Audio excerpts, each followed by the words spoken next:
My name is Danny Koker, D-A-N-N-Y, last name K-O-K-E-R, a nickname Count. Just do me a big favor. Don't ever do it again. It was an expensive show for the production company and for the network, and it was an expensive show for me. Everything that I was taking in, I was basically putting back into the company to meet deadlines. Counting Cars disappeared so quietly that many fans did not realize it was gone until the rumors started. One day it was on your screen, and the next day it was not. And the History Channel moved on like nothing happened. For us, we want people to see our bikes. I don't know if you thumb through those magazines and you see a layout like that, you can be quite distracted. You're not really paying attention to the bike. Leaving millions of fans completely in the dark about what went wrong. That silence turned into a storm of speculation. Stories about Danny Koker's health, his business, and even his life spread across the internet, leaving fans unsure what to believe. So what really happened to Counting Cars? And what has Danny Koker been doing since the cameras stopped rolling? Join us as we uncover the real story, as Danny is finally setting the record straight. Building long before anyone was watching. The thing people always get wrong about Danny Koker is that they think the show made him. It didn't. He made the show. And understanding that changes everything about how you understand the story of what happened after it ended. His father, Daniel Nicholas Koker Sr., was a classically trained baritone vocalist who performed with the Cathedral Quartet and shared stages with gospel legends, including Mahalia Jackson and the Oak Ridge Boys.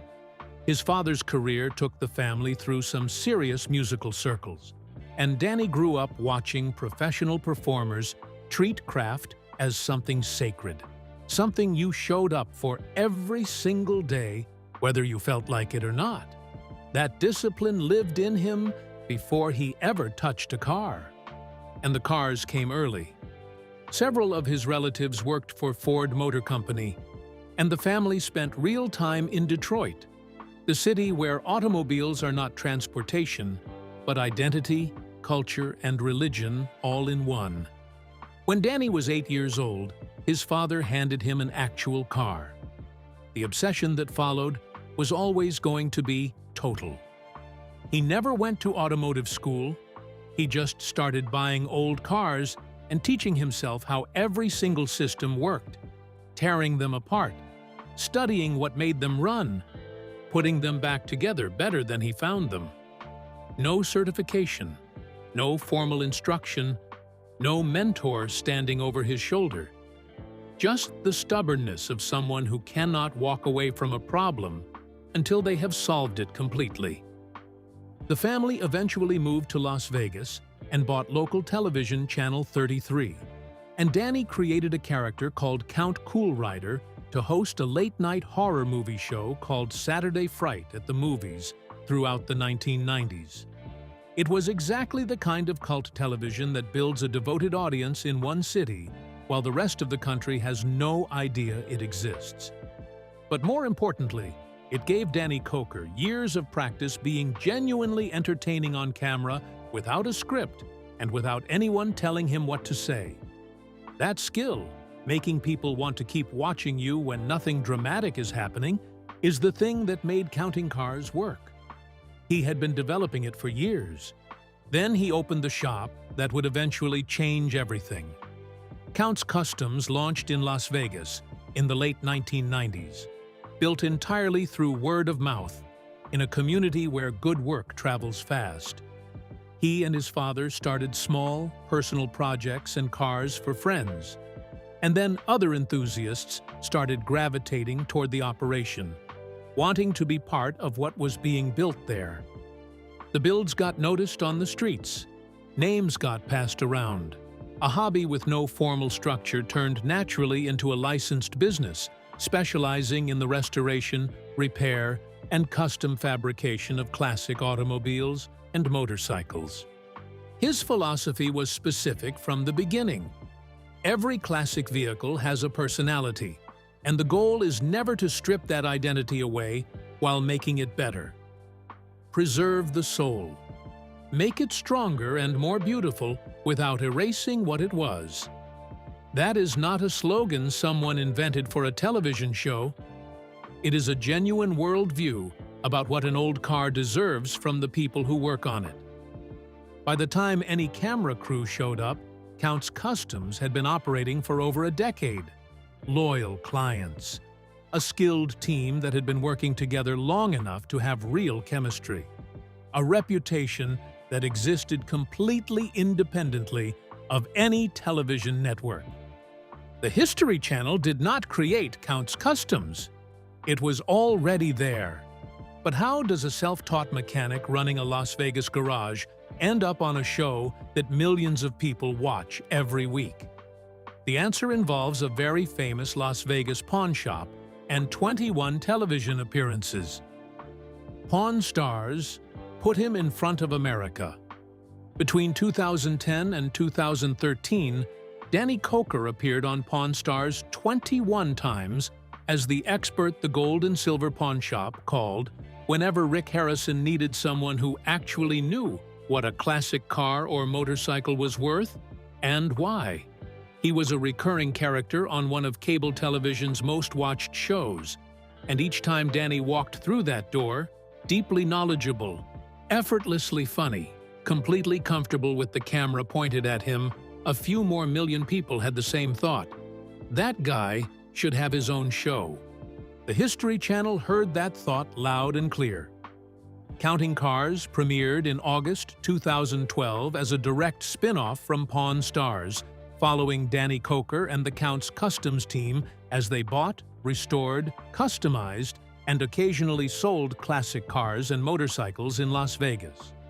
The concept was clean, the location was visually incredible, and the cast was the kind of ensemble that cannot be manufactured in a casting session because the relationships already existed before any producer walked through the door. Ryan Evans had been painting cars at Count's Customs since 1999, over a decade before the show existed. He had started his career in his parents' garage in Killeen, Texas, moved to Los Angeles in 1996 to immerse himself in custom car culture, and made it to Las Vegas when his skills caught the attention of lead bike builder Shannon Akow, who introduced him to Danny. When Ryan Evans painted something on camera, the airbrush work, the custom murals, the graphic art that elevated a Count's Customs build from impressive to extraordinary. Horny Mike, officially Scott Jones, nicknamed for his signature obsession with putting horn embellishments on every possible motorcycle component, brought a completely different energy to the show. He was the court jester in a world of serious craftsmen, with a comedic personality so genuine that it could not have been assigned by a casting director.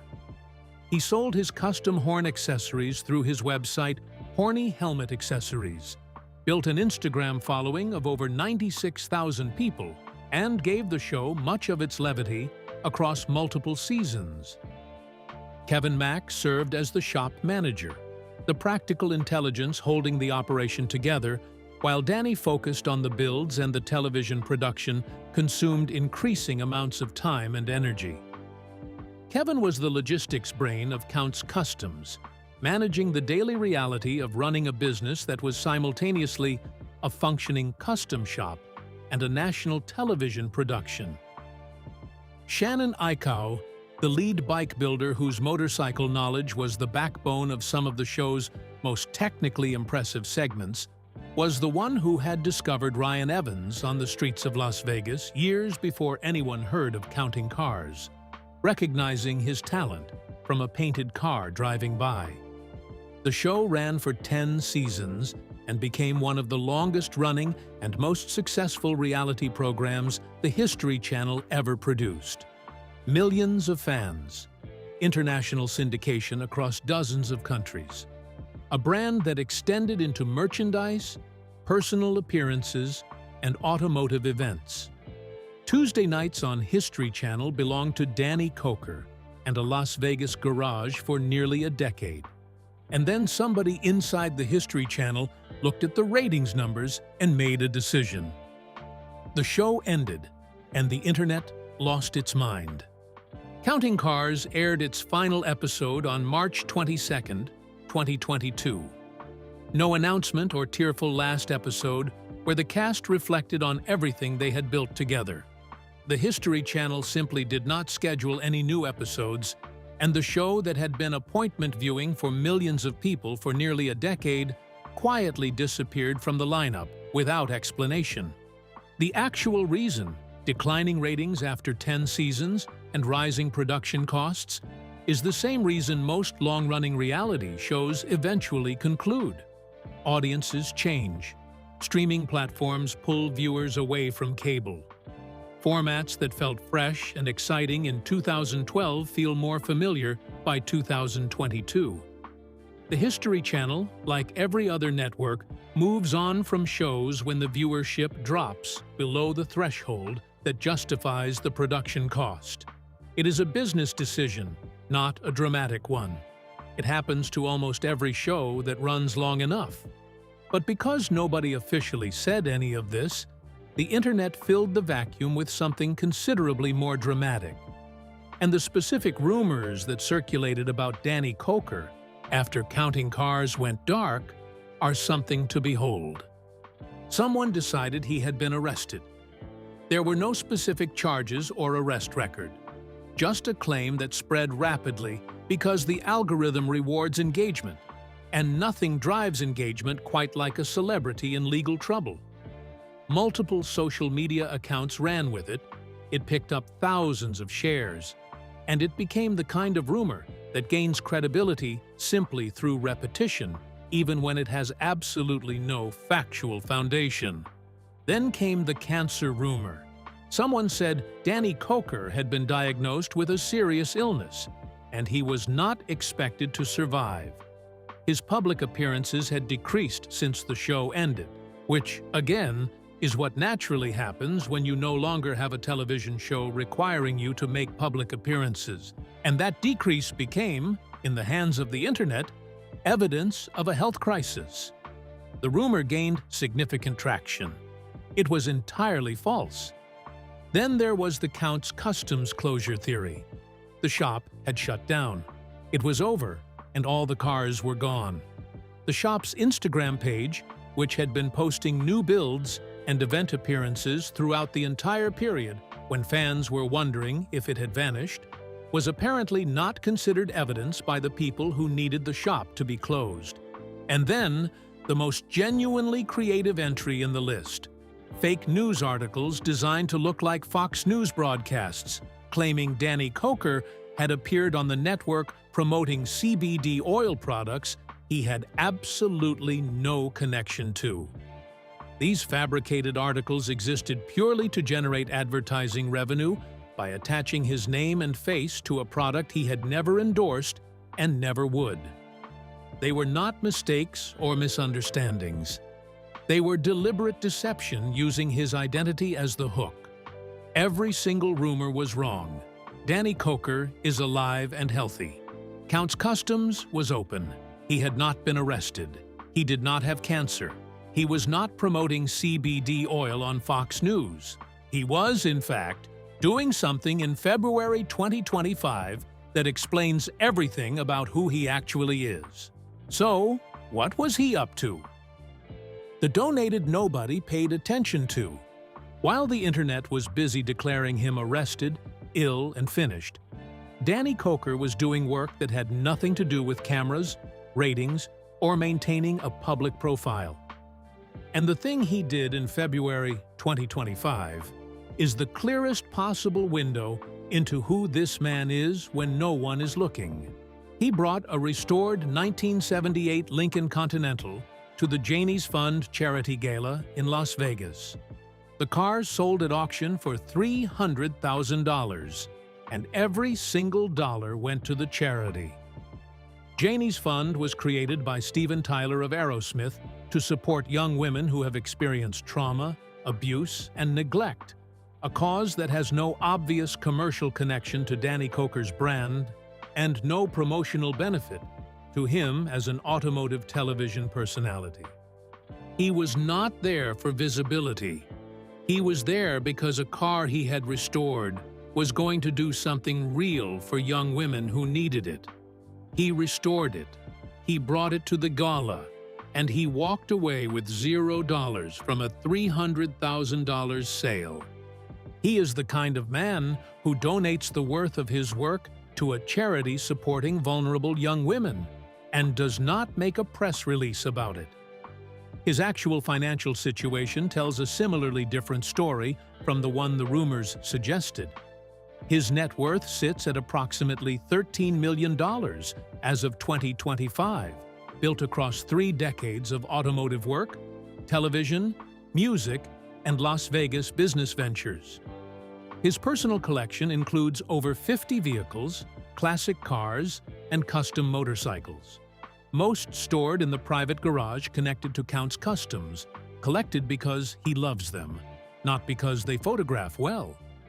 Count's Vamped Rock Bar and Grill, the rock venue he ran alongside his wife Corey for 16 years at 6750 West Sahara Avenue, hosted rock legends and concert acts throughout its entire run, becoming a genuine institution in the Las Vegas live music scene. The final weeks of the venue featured Night Ranger, Loverboy, and a sold-out Count's 77 headline show. He listed the building for $4.3 million in May 2025 and closed the venue in June 2025, citing what he called club fatigue after 16 years of the intense, relentless work of running a live music venue. He sold it because the season was done and the next one was already beginning, not because he was desperate or failing. The tabloids immediately announced he was finished and disappearing. What they missed was that he was actively in discussions about what came next and had been for months. Back on his own terms. By October 2025, the Las Vegas Review-Journal published a piece that confirmed what the fan community had been hoping to hear for years. Danny Koker was actively exploring a return to television and was in discussions about new formats and platforms. He was not waiting to be rediscovered. He was not petitioning the History Channel to bring the show back. He was coming at a television return from the position of someone who already has the audience and already knows what that audience wants, and who had spent several years after counting cars building the infrastructure for whatever came next. Then, on March 31st, 2026, the next arrived. Count's Culture launched on Spotify, Apple Podcasts, and YouTube, a podcast and video talk show produced by ITV America and created by Danny Koker, covering motors, music, and counterculture. The early guests were not random bookings assembled by a producer trying to reach a demographic.